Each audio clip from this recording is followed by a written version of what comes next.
এই সরকার হচ্ছে একটা এনজিও গ্রাম সরকার। এরা দুনিয়াতে টাকা পয়সা সুদের ব্যবসা ছাড়া আর কিছুই বোঝে না। এরা হচ্ছে এই দেশে পশ্চিমা লিলিপুটের মতো। এদেরকে গ্রামে গঞ্জে সাধারণ মানুষ চেনে না। এরা যদি এদের ঘরেও যায় কেউ এদেরকে বুঝবেও না যে এরা কোথা থেকে আসছে। এদেরকে পশ্চিমারা বসিয়েছে।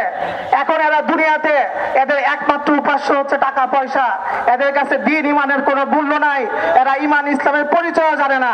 এরা এখন এই টাকা পয়সার লোভে এই পশ্চিমাদের পা চাটার জন্য, গোলামি করার জন্য এরা এখন আমাদের সেনাবাহিনীকে সেই গাজাতে পাঠাইতে চায়, মুসলিম আমাদের নিরীহ মা বোনদের বিরুদ্ধে অস্ত্র ধারণ করতে।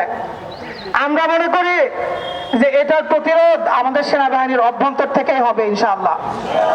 আমাদের সেনা সদস্যরা তারা প্রশিক্ষণ নিয়েছেন, তাদের পিতা মাতা তাদের হালাল পর্যায়ে উপার্জন করা পয়সা দিয়ে তারা এদেশের স্বাধীনতা, সার্বভৌমত্ব, ইমান এবং ইসলামের মূল্যবোধ তাদের মধ্যে আছে, তারা লালন করেন।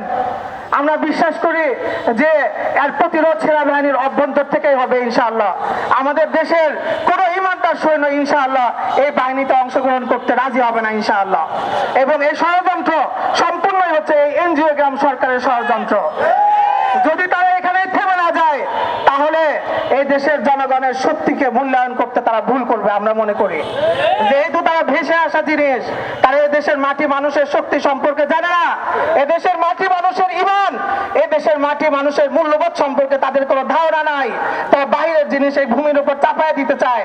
তারা ইনশাল্লাহ বুঝবে এই দেশের প্রত্যেকটা ঘর থেকে মসজিদের